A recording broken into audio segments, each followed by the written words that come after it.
یہ جان لیجئے اب کن وجوہات کی بنا پہ بیٹیاں محروم کر دی جاتی ہیں یا ان کو نہیں جاتا. سب سے پہلے وجہ جہالت اور علم کا نہ ہونا. اگر علم ہو کسی کو کہ یہ کیا چیز ہے، ہمارا علم کہاں تک ہے؟ ہمارا علم کہاں تک ہے بتائیے؟ ہمارا علم یہی تک ہے نا کہ اگر کسی کی نیت یہاں ہے تو اٹھا کے یہاں رکھوا دو، یا یہاں والے کو یہاں کروا دو، یا ہاتھ اٹھاتا ہے تو اسے کہ دو رفع الیدین نہ کرو اور نہیں کر رہا ہے تو اسے کروا دو. اس لیے کہ ہماری ساری دوڑ بھاگ لائبریریوں کی اسی پہ ٹکی ہے. آمین رفع الیدین اسی پہ. یہ حدیث میں اس کا ذکر ہے. قرآن مقدس ماں اور بہنیں سنیں، یہ ان کے لیے ایک کوڈ کی حیثیت سے بات کی جاتی ہے. دنیا کے سارے مسائل اسلام کے حدیث میں ملیں گے. نماز میں نماز کا ذکر ہے قرآن مقدس میں اور حدیث میں اس کی تفسیر ہے. اور وضو کے بارے میں اللہ نے فرمایا کہ جب وہ نماز کا وقت ہو جائے تو آپ وضو کرو، کتنا کرو. ہاتھ دھلنے کے لیے کہا گیا وَامْسَحُوا بِرُؤُوسِكُمْ، اپنے چہرے اپنے اس کا سر کا مسح کرو. لیکن کیسے کرو گے؟ ہاتھ کیسے، کہاں تک پہلے دھلو گے، کتنا دھلو گے، پیر کیسے دھلو گے، یہ ساری تفصیل آپ کو حدیث میں ملے گی. قرآن میں وراثت بھی ہے ایک ایسی چیز ہے جس میں اللہ نے پوری تفصیل سے بیان کیا ہے. اور وہ بھی سورت کا نام کیا رکھا ہے؟ عورت. سورت کا نام کیا رکھا ہے؟ عورت، سورہ نساء. اور لمبی آیت کا ذکر ہے. پورے وراثت کی بات، باپ مرا ہے، بیٹی چھوڑا ہے، بیٹے چھوڑا ہے، بیوی چھوڑا ہے، 2 بیوی، اتنے لڑکے، اتنے چاچا، اتنی پھوپھی، کتنے ملیں گے، عورت مری ہے، دولت مند ہے، یہ ساری تفصیل آپ کو اس میں ملے گا. لیکن کوئی جانتا ہی نہیں ہے. وہ میں نے بتایا کہ جہالت علم نہ ہونا. اسی لیے اللہ کے رسول کی حدیث ہے تعلموا الفرائض وعلموہ الناس. فرائض سیکھو اور لوگوں کو سکھلاؤ. فرائض سیکھنے کے، جیسے علم کو سیکھنے کے لیے کہا گیا ہے، ایسے فرائض یہ یعنی وراثت کا تقسیم کیسے کیا جائے گا اس کے بارے میں. اور اللہ کے رسول کی ایک حدیث ہے کہ قیامت جب قریب ہوگی یا علم کا اٹھایا جانا اس میں سے یہ کہ لوگ فرائض نہیں جانیں گے. عام آدمی نا رفع الیدین کی حدیث پیش کر دیتا کہ بخاری میں روایت ہے فلاں صحابی، اور وہ سورہ فاتحہ نہ پڑھنے کے امام. عام آدمی چلتا پھرتا جو تھوڑا دیندار ہوتا ہے، اور اسے پوچھ لو کہ تمہارے ابا کا انتقال ہوا، تم ہو، تمہاری بہن ہے، تمہاری ماں ہے بیوہ، اور تمہاری پھوپھیاں ہیں، کتنا ملے گا؟ تو پیجامہ گیلا ہو جائے گا نیچے دیکھو گے تو. یہ جہالت کی بنا پہ پہلی وجہ جو ہے جہالت کی وجہ سے ہم تو جانتے ہیں وہ کرتے ہیں. اور کتنا بڑا گناہ ہے سنیے گا.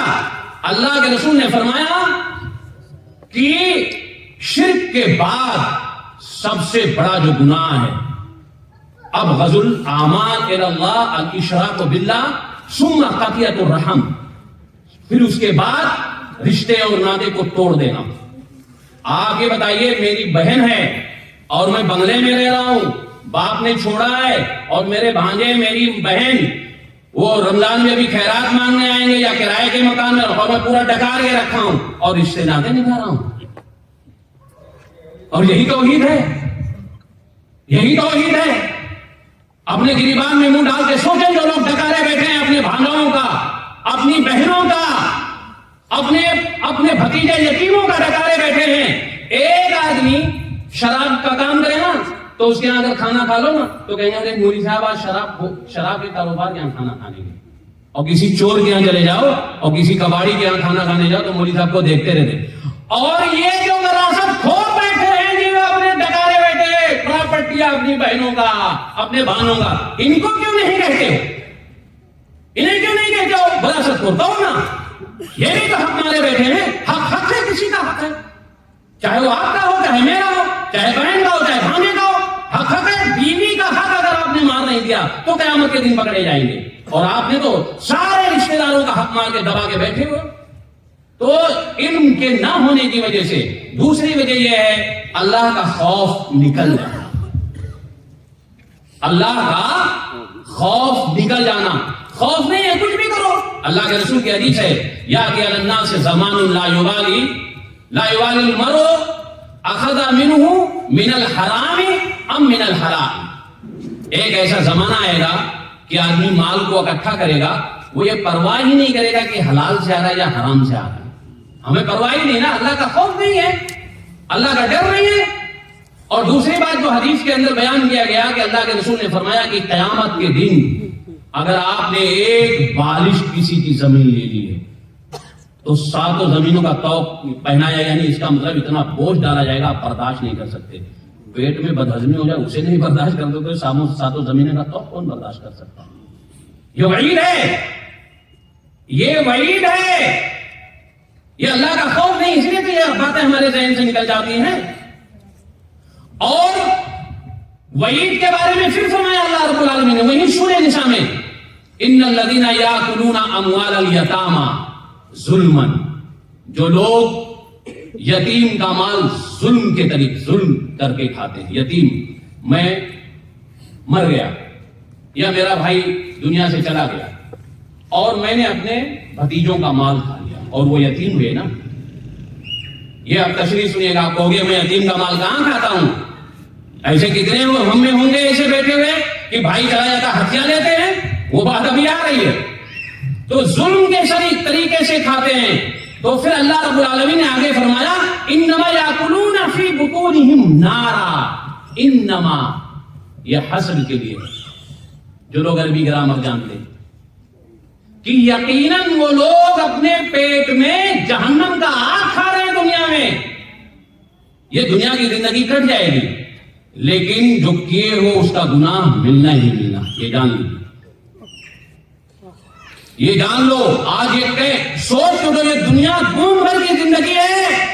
تربیت کر کے جاؤ اپنے بچوں کو کہ بیٹا اگر میں مر گیا اور زندگی میں وراثت تقسیم نہیں ہوتی، سن لو، اور وصیت بھی نہیں کر سکتے ہو، لا وصیت للوارثین. یہ بھی حدیث ہے درس ہے کہ ان کو اتنا دینا، ان کو اتنا دینا نہیں. بٹوارے ہوں گے، 4 فلیٹ ہیں، 1 بہن ہے، 2 بھائی ہیں، اور لاگت دیکھی جائے گی سب کے برابر ہو، قیمت بھی دیکھی جائے گی. ایسے نہیں ہوگا.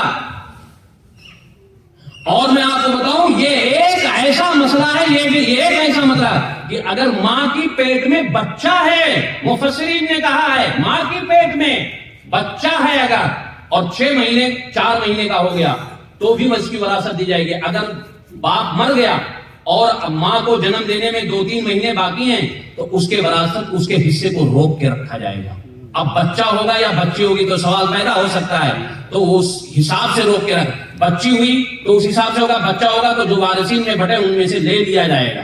روک کے رکھے. کتنا اہم مسئلہ ہے، کس قدر اہم مسئلہ ہے. آپ یہ دیکھیے، ماں کے پیٹ میں جو بچہ ہے اور میں مر گیا اور میرے بیٹیوں میں اور بھائیوں میں تقسیم ہوا تو اس بچے کے حصے کو روک کے رکھا جائے گا. تیسری وجہ جو ہے بیٹیوں کو محروم کیا جاتا ہے، اس کی وجہ یہ ہے کہ بیٹیوں کو یہ کہا جاتا ہے، بیٹیاں تیسری وجہ وہ کمزور ہوتی ہیں. ہم بھائی ہیں نا، ڈانٹ ڈپٹ کے لیں گے، شادی ہوگی نہیں دیں گے. یہ جہالت کی ایک بو اور جہالت کی ایک صورت ہے. یہ اسلام سے پہلے یہی تھا، نہیں دیتے ہیں. اب میری ماں اور بہنیں سنیں گی، میں نے کہا نا کہ لا علمی اور جہالت، یہ تیسری پوائنٹ کہ ہم ظلم کر کے لے لیتے ہیں. ہم دبنگ میں بھائی نہیں دیں گے، چاچاؤں کو نہیں دیتے، اپنے بھائی کو ایک بھائی نہیں دیتا ہے، لے جا دیکھ لوں گا کورٹ میں. یعنی اتنی دبنگ گئی، اللہ کے یہاں پوچھو گے تب پتا چلے گا کہ کتنی دبنگ گئی ہے. اور یہ بہنیں جب وہاں اللہ کے یہاں اپنے دعا کو لے کے بیٹھیں گی تو جو آدمی طاقتور ہوتا تھا زمانے جاہلیت کے اندر وہ سارے حق کو مار لیتا تھا. اب سنیں، سعد بن ربی رضی اللہ تعالیٰ عنہ کا انتقال ہوا. سعد بن ربی رضی اللہ تعالیٰ عنہ کا انتقال ہوا. انہوں نے اپنے پیچھے 2 بچیوں کو چھوڑا اور ایک بیوہ کو چھوڑا اور اپنے بھائی کو چھوڑا. بھائی نے سارا مال حضرت ربی کا اکٹھا کر لیا. دولت مند صحابی تھے. یہی وہ صحابی ہیں کہ اللہ کے رسول نے حضرت عبدالرحمن ابن عوف سے مواخات کرایا تھا، بھائی چارگی جس کو. تو سعد بن ربی رضی اللہ تعالیٰ عنہ کا جب انتقال ہوا تو ان کے بھائی نے ساری دولت اللہ پہ سمیٹ کے رکھ لیا. اب ان کی بیوہ اللہ کے رسول کے دربار میں پہنچتی ہیں، کہتی ہیں اللہ کے رسول حضرت سعد کا انتقال ہو گیا، انہوں نے اپنے پیچھے 2 بیٹیوں کو چھوڑا ہے اور میں بیوہ 3 اور ان کا بھائی سارا مال اکٹھا مان لیا. تو اللہ رب العالمین ان آیات کا نزول کرتا ہے، یوصیکم اللہ فی اولادکم، للذکر مثل حظ الانثیین، کتنے پتے کی بات کہا ہے کہ اللہ تمہیں وصیت کرتا، حکم دیتا ہے، حکم کہ مردوں کا حصہ عورتوں کے مقابلے میں ڈبل ہے. آدھا نہیں کہا، بلاغت تو دیکھیے ڈبل ہے. سعد بن ربی کی بیوہ نے شکایت کیا، آج ہماری کون سی بہنیں بتاؤ، آج ہماری کون سی مائیں ہیں جو آتی ہوں مسئلہ پوچھنے کے لیے؟ مسائل کیا پوچھے جاتے ہیں؟ مسائل کیا پوچھے جاتے ہیں؟ بہو آئی ہمیں ستا رہی ہے، مجھے کوئی تعبیر ہے آپ کے پاس؟ مسائل کیا پوچھے جاتے ہیں؟ بہو بہت ستا رہی ہے مولوی صاحب، ساس ہم کو رہنے نہیں دیتی مولوی صاحب. بہو پوچھے گی اس طرف سے اور ساس کہے گی کہ جب سے آئی میرے بیٹے کو اندر اپنے کر لیا ہے. یہی تو پوچھے جاتے ہیں. سعد بن ربی کی بیوہ نے کوٹ کا دروازہ کھٹکھٹایا اور آیت کا نزول ہوا. اور وہ روایت جو سورہ نساء کے اندر پڑھتے ہیں نا، دیکھیں اللہ رب العالمین نے کتنے پتے کی بات بتائی. للرجال نصیب مما ترک الوالدان والاقربون، مردوں کے لیے وہ سب کچھ ہے جو قرابت دار اور والدین چھوڑ کے جائیں. جو والدین اور قرابت دار جو کچھ چھوڑ کے جاتے ہیں، ماں مما وللنساء مما ترک الوالدان والاقربون، اور عورتوں کے لیے بھی جو رشتہ دار اور ماں باپ چھوڑ کے جائیں. رشتہ دار میں کون؟ چچا. رشتہ دار میں کون؟ شادی ہو کے چلی گئی بھائی، اور ماں باپ تو ہیں ہی. اس کے بعد اللہ رب العالمین نے آگے بات کہی ہے، وہ کتنے پتے کی بات کہی ہے؟ مما قلّ منہ او کثرا، چاہے کم چھوڑ کے جائیں یا زیادہ. ہم آپ کیا کہتے تھے؟ ابا نے بہن ایک ہی گھر تو چھوڑا ہے، بھائی اس گھر کی لاگت لگاؤ نا. اگر 5,000 اس کی لاگت ہے کرائے کی آج، تو آپ 5,000 میں رہ رہے ہیں نا، تو 2 حصہ اپنی طرف کرو اور 1 حصہ بہن کو دو نا. کم سے کم مما قلّ او کثرا. اور صحابہ کی دیکھ، اللہ نے کیوں ان کو رضی اللہ عنہ رضو کہا ہے؟ جب یہ آیت پڑھو اور اس کی تفسیر پڑھو کہ بعض صحابہ کرام اپنے تکیے کے نیچے لکھ کے لیٹتے تھے کہ میری جائیداد یہ ہے اور میری اولادوں انصاف کے ساتھ بانٹ لینا، میں بری ذمہ اللہ کے یہاں پکڑے جانے. اور ہم آپ بتاتے رہتے ہیں، دیکھ اس کو اتنا دینا، اس کو اتنا ہی دینے نہیں. شادیوں کی بھاگ دے دینا نا، اس کو بھاگ سے نکالتے ہیں، بھاگ کو بھاگ میں بدل دیتے ہیں. جہیز دے دیا وہ دوسری صورت. یعنی ظلم کس قدر ہم کر رہے ہیں، ظلم. اور جب کہ ہم حدیث سنتے ہیں کہ ظلم قیامت کے دن اندھیروں میں سے، تاریکیوں میں سے ہے. پھر اللہ رب العالمین نے فرمایا کہ یہ نصیبا مفروضا، یہ سب کے حصے مقرر کردہ اللہ کی طرف سے. اللہ کی طرف سے. نبی کا بھی اس میں کوئی نبی، ولی، رسول، فقیر نے کوئی سماحت نہیں کی ہے وراثت کے بارے میں. ڈائریکٹ اللہ نے ساری باتیں یہاں کہی ہے. دیکھیے اللہ حکیم ہے، اللہ مستقبل کا جانکار ہے، یہاں فقاہت سے بھی دور رکھا. اور ایک پتے کی بات اور سن لو، وراثت کی تقسیم اقسیم کے بارے میں تھوڑا بہت، ورنہ حنفی، شافعی، مالکی، حنبلی جتنے، کوئی اختلاف ہی نہیں ہے، کوئی اختلاف ہی نہیں ہے. دوسری چوتھی بات، عورتیں ایموشنل ہوتی ہیں، جذباتی ہوتی ہیں. کیا ہوتی ہیں؟ جذباتی. میری ماں اور بہنیں، ہمارا انتقال ہو گیا، اب میرا بیٹا ہے، تو وہ یہ سوچیں گی کہ باپ چلا گیا ہے سسرال، ایک سہارا اگر اس شوہر نے چھوڑ دیا تو کہاں جاؤں گی. اور جب وہ مانگنے بھی آتے ہیں تو یہ ہماری بھابیاں یا اپنی نندوں کی جو بھابیاں کہتی ہیں رشتہ یا حصہ، یعنی رشتہ لوگی یا حصہ لوگی. اگر رشتہ بتانا ہے، آنا ہے بار بار میں کیسے آپ کو سسرال، تو حصے مت لو. اور حصے لے لیا تو چوکھٹ نامنے نہیں دوں گی. پھر وہ بیچاری مرتی کیا نہ کرتی، ڈوبتے کو تن کے سارا. تو کہتے کوئی بات نہیں ہے، ہمارے بھیا ہے نا. بھائی وہ یہ بھی سوچتی کہ اگر مرد نے طلاق دے دیا تو میں کہاں جاؤں گی. یہ بھابیاں، جبکہ بھابیوں کو اپنے شوہر کی دولت پہ نہیں نظر ہونی چاہیے، اپنے مائکے پہ نظر ہونی چاہیے کہ جو اس کے باپ نے چھوڑا اس کے بھائیوں پہ. اور یہاں غلط کرتی ہے. غلطی تو ہوتا ہے، ایک عورت ہمارے گھر میں آئی, میری عورت بن کے اگر آتی ہے تو پورا قبضہ میرے اوپر کر لیتے, میرے دور کما کے لائے ہو کیا, کہاں لائے بھائی, تمہارا کھانا, تمہارا کہنا, تمہارا دوا دارو, تمہارا اتنے حق ہے, سن لیجئے گا سارے لوگ, باقی حق آپ کی بہن پہ ہے, باقی حق آپ کی ماں پہ ہے, باقی حق آپ کی اگر چھوٹی بہن ہے اس کی تربیت پہ کوئی حق نہیں ہے. سارے پیسے ڈکار لیتی ہیں اور کہتے ہیں بلاؤ اکاؤنٹ دکھاؤ, لاؤ اپنا پے فون دکھاؤ, یہ کوئی حق نہیں ہے. یہ ظاہر بات میں بتا رہا ہوں, آپ کا حق آپ کے گھر پہ ہے. صرف وہ نان و نفقے کے مالک ہیں, دوا داروں کے مالک ہیں, اپنے گہنے کے مالک ہیں, پورا کنٹرول چلاتی ہیں, ریموٹ کنٹرول بنائے رہتی ہے ایک مرد کو لے کر کے. تو بیٹیاں ایموشنل ہوتی ہیں, اس لیے وہ جذبات میں آ کر کے جب ننندے کہتی, بھابیاں کہتی ہیں کہ رشتہ یا حصہ, تو وہ چھوڑ دیتے. اور آج ہمارے سماج میں یہی ہے, آج ہمارے سماج میں یہی ہے. اور پانچویں وجہ یہ ہے کہ بیٹیوں کو کہا جاتا ہے کہ یہ پرایا دھن, یہ پرائے کی لڑکی ہے نا, نہ دیا جائے. یہ زمانے جاہلیت میں جو چلتا تھا کہ لڑکی کو وراثت بھی دے دیا جاتا تھا, مال میراث ہوتی تھی وہ. اور آج یہی ہے, نہ پرایا ہے نہ دھن ہے, وہ میری بیٹی ہے, وہ میری بیٹی ہے, اور اس کا حق دیا جائے. اگر آپ نے کسی کا حق مارا ہے تو قیامت کے دن وہ دامنگیر ہوگی, یہ جان لیجیے. ایک بارش یہ بیٹی بھی نہیں آپ کو چھوڑ سکتی ہے. آپ یہ سوچیں, غور کریں, آپ یہ کہتے ہیں کہ یہ پرایا دھن ہے, اور کبھی کبھی آپ دستخط بھی کروا لیتے ہیں لوگ زبردستی بہن کو کہہ کے کہ میری بہن کو دستخط کر دے, کروا بھی لیتے ہیں. تو یار کبھی اپنی بہن کو بھی اپنے پراپرٹی کی کاغذ دے کر کے تو دیکھ لو, پھر کاغذ لے کے تو دیکھو, پھر آپ معاف کراتے گھومو گے کچہریوں میں. دولت کی لالچ, دولت کی ہرس کسے نہیں ہے, کس کو نہیں ہے؟ حضرت فاطمہ رضی اللہ تعالیٰ عنہ اللہ کے رسول کے جانے کے بعد حضرت ابوبکر سے باغ فتح کے بارے میں آ گئی تھی نا مانگنے, تو شیعہ سنی کا جھگڑا چل رہا ہے. حضرت ابوبکر کے زمانے میں دادی اپنا حصہ مانگنے آ گئی تھی, حضرت عثمان کے زمانے میں نانی اپنا حصہ مانگنے آ گئی تھی. کسے؟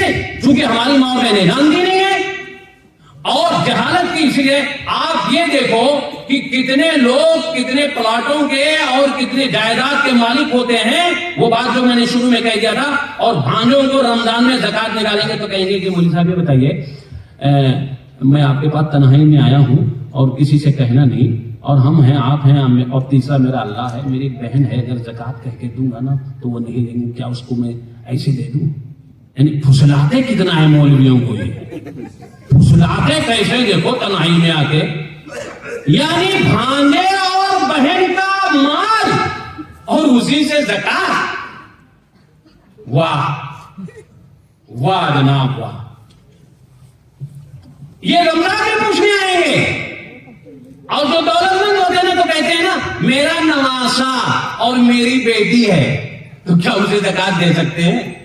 بھائی زکات بیوی اپنے شوہر کو دے سکتی ہے, اس میں کوئی دو رہنے کا, دولت مند ہے. لیکن یہاں جو مسئلہ ہے, اگر آپ دولت مند, باپ نے کچھ نہیں چھوڑا تھا, باپ کا انتقال ہو گیا, کوئی بات نہیں, آپ نے اپنی طرف سے کمایا تو اچھی بات. لیکن اگر باپ کی جائیداد ہے اور باپ چھوڑ کے گیا ہے, اور آپ کے بھانجے, آپ کی بہن غریب ہیں, اور زکات آپ دے رہے ہیں, تو گویا کہ انہی کی دولت تو زکات دے رہے ہو. ہاتھی گھومے گاؤں گاؤں, جس کی ہاتھی اسی کا نام, مال ان کا اور زکات آپ دے رہے ہیں. واہ جناب, دوسرے کے بچے کو آپ گود کھلا رہے ہیں. یہ اسلام کا تصور نہیں ہے. یہ یعنی اتنی بریانی کے ساتھ پوچھتے ہیں لوگ. اور ابھی رمضان میں دیکھیے گا, بہنوں کا حق, بھانجوں کا حق مار کے رکھیں, اور کھائے جا رہے ہیں, اور نماز بھی پڑھے جا رہے ہیں, عبادت بھی کیے جا رہے ہیں. کیا وہ عبادتیں قبول ہوتی ہیں کسی کا حق کھا کے؟ قیامت کے دن معاملات کے بارے میں اللہ رب العالمین, یہ جان لیجیے ایک حدیث ہے کہ معاملات کے بارے میں بہت زیادہ آگاہ ہو, معاملات کے بارے میں بہت زیادہ آگاہ ہو. اچھا, چھٹی وجہ یہ ہوتی ہے محرومی کی. یہ ہم آپ یہ کہتے ہیں کہ ابا نے ہماری بہن کی شادی کرنی تھی, اور ہر سال مولوی صاحب بھات دیتا ہوں نا, 4 بھانجے ہیں, 3 بھانجے ہیں, آپ کو بھات دینے کے لیے کس نے کہا؟ اسلام تو آپ کو جائیداد میں حصہ دینے کے لیے کہا, بھات دینے کے لیے کس نے کہا وہ بتاؤ پہلے. دوسری بات, اگر ابا نے آپ کے بہن کی شادی کی نا تو ابا نے آپ کو پڑھایا بھی تو ہے، ابا نے آپ کو پالا پوسا، پی کے کہیں پڑے ایکسیڈنٹ کرائے تو علاج بھی تو کرایا ہے اسی جائیداد کے پیسے سے، آپ کو اٹیک آیا تھا تو بچایا بھی تو ابا نے ہے۔ اور اگر بہن کی شادی کیا ابا نے اور دہیج دیا ہے تو وہ ابا نے ناجائز کام کیا ہے، آپ جائز کام کرو نا جو ابا چھوڑ کے گئے ہیں۔ یہ سوالوں کے جواب آپ کو دے رہا ہوں، سوال ابھرتے ہیں لوگوں کے ذہن میں کہ ابا نے میری بہن کی شادی میں 20 لاکھ روپے خرچے کر دیا تھا۔ ارے بھیا تو آپ کو بھی تو ابا نے آپ کی بھی شادی کیے ہوں گے بھائی، گاڑی بارات گہنے آپ کی بیوی کو دیا ہوگا، گھر دیا ہے، سب کچھ دیا ہے، اور ابا نے اسے دیا ہے۔ اب ابا نے تو وہ نفقہ میں شمار ہے، خرچ میں شمار ہوتا ہے، اس کو ترکہ نہیں کہتے ہیں وراثت، وہ نفقہ ہے عربی زبان میں جس کو ہم خرچ کہتے ہیں، کہ باپ نے جس طرح میرے اوپر خرچ کیا اسی طرح میری بہن کے اوپر خرچ کیا ہے۔ یہ جان لیجئے، وراثت کے بارے میں آگاہ رہو، آگاہ، یہ حق ہے، کسی کا حق مت مارو۔ قیامت کے دن اللہ رب العالمین نے فرمایا یا ایھا الذین آمنوا لا تاکلوا اموالکم بینکم بالباطل، باطل طریقے سے مالوں کو مت کھاؤ، یہی باطل طریقے سے کھانے کا انداز ہے، ناجائز طریقے سے۔ اور چھٹی وجہ یہ ہے کہ ایک تو اللہ کا خوف گیا، اور یہ سماج کا غیرت۔ اس حمام میں سب ننگے ہیں،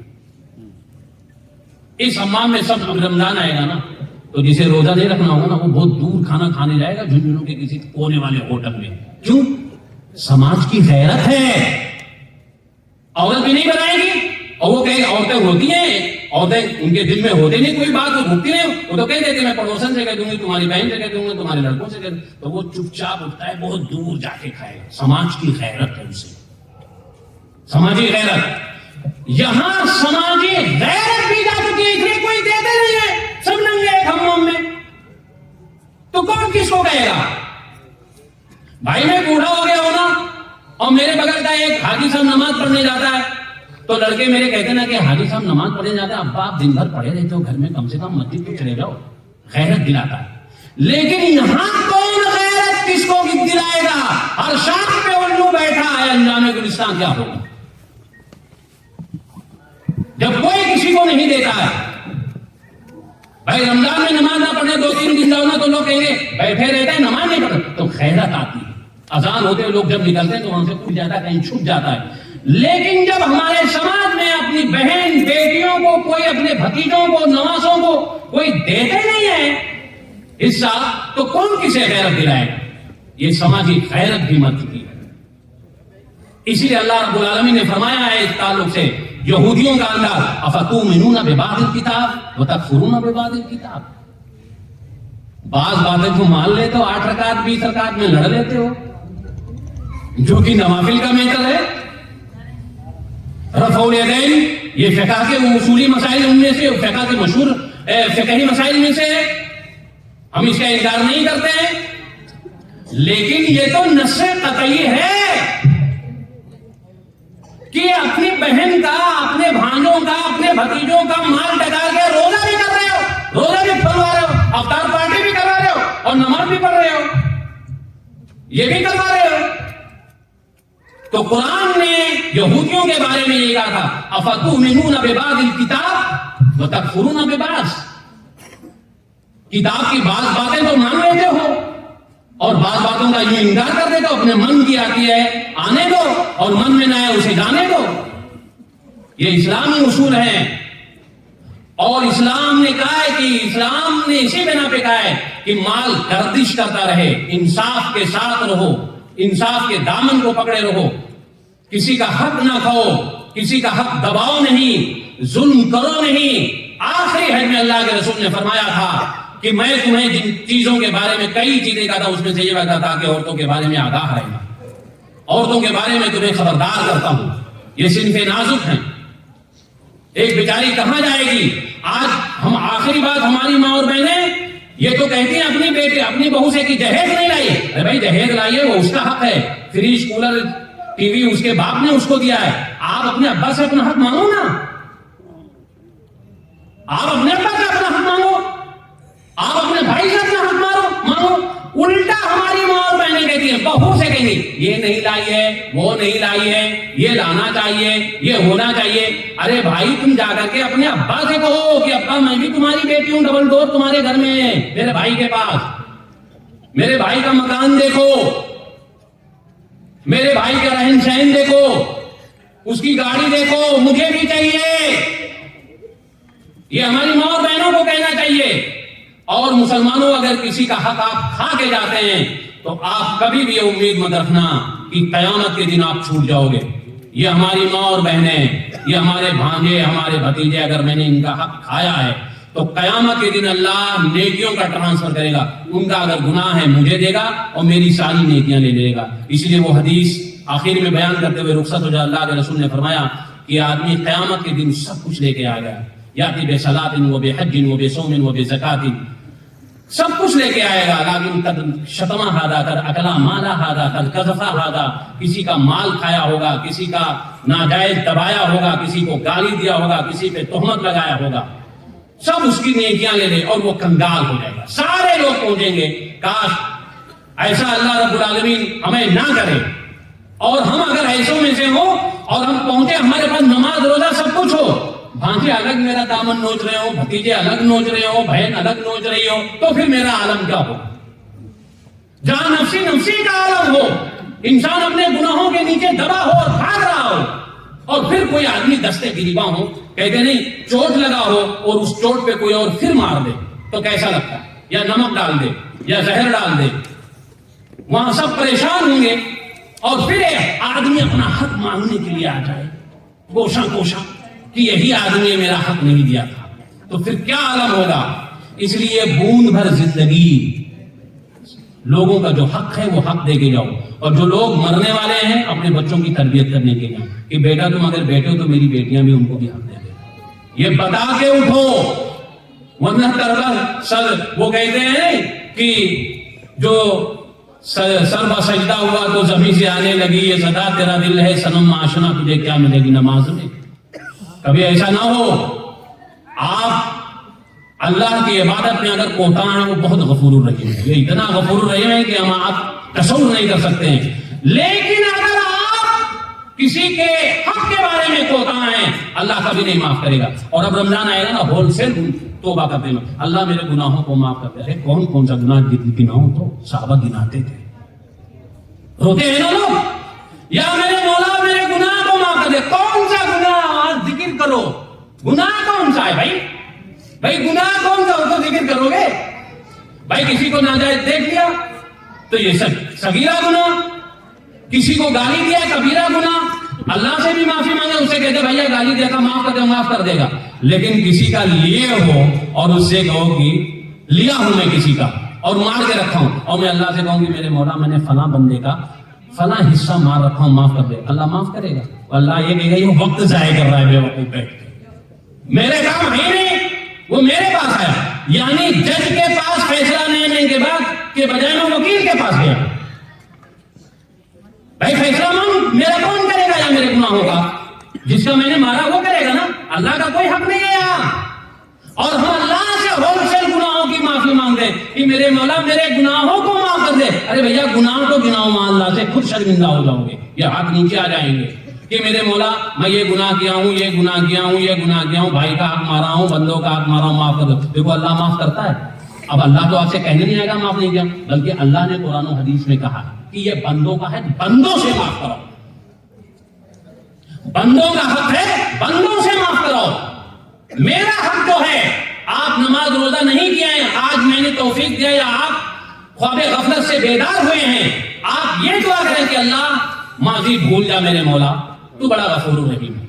پاسٹ بھول جا میرے مولا، اب میں انشاءاللہ نیک کام ہی کروں گا، تیری عبادت میں کوتاہی نہیں کروں گا، تو بہت غفور الرحیم ہے. لیکن آپ کبھی یہ کہہ کے تو دیکھو کہ میرے مولا میں فلاں کا دام رکھا ہوں، تجھ سے معافی مانگ رہا ہوں. ہاں تماچے پڑیں گے. یہ ہول سیل توبہ مت کرو. اٹھ کے جاؤ، یہ سوچ کے جاؤ کہ جو دولت کما رہا ہوں اس میں میرا حق ہے تو میرے بیٹوں کا حق ہے، بیٹوں کا حق ہے تو میری بیٹیوں کا بھی اتنے حق ہے. یہ بیٹیاں لاڈلی ہیں، جہنم سے بچنے کا ذریعہ ہیں، یہ ہمارے لیے نجات ہیں، اور انہی کو ہم ڈبورے صنف نازک ہیں. صنف نازک کی سب سے زیادہ اسلام میں ہر دھرم میں یہی آواز اٹھائی جاتی ہے کہ ان کی حفاظت کرو، اور ہم یہی حفاظت کر رہے ہیں، ہم یہی حفاظت کر رہے ہیں۔ اور اگر اسلام کو سمجھ لے انسان تو عورت سب سے زیادہ دولت مند ہے۔ آپ کے حصے میں حصہ، بیٹے کے حصے میں حصہ، شوہر کے حصے میں حصہ، وہ اتنا دولت مند ہو جائے نا کہ اگر کوئی مرد اس کا ظالم ہو نا، ظالم تو بھی چھوٹے، آج ہماری ماں اور بہنیں بہت سارے ظالم مردوں کو بوجھ برداشت کرتے ہیں نا، عمر بھر پی کے آتا ہے تو مارتا ہے، بات بات پہ مطلب اس بنا پہ وہ دیکھتے ہیں کہ ہمارے لیے کوئی راستہ نہیں ہے۔ اگر ان کے پاس راستے ہو نا تو 1 منٹ میں اچھی جگہوں پہ چلی جائے، کیونکہ ہم نے وراثت سے انہیں محروم کر رکھا ہے، ان کو ہم نے ان کا حق نہیں دیا ہے۔ اللہ سے دعا میرے مالک تم تماموں کو اچھی باتوں پر عمل کرنے کی توفیق عطا فرما۔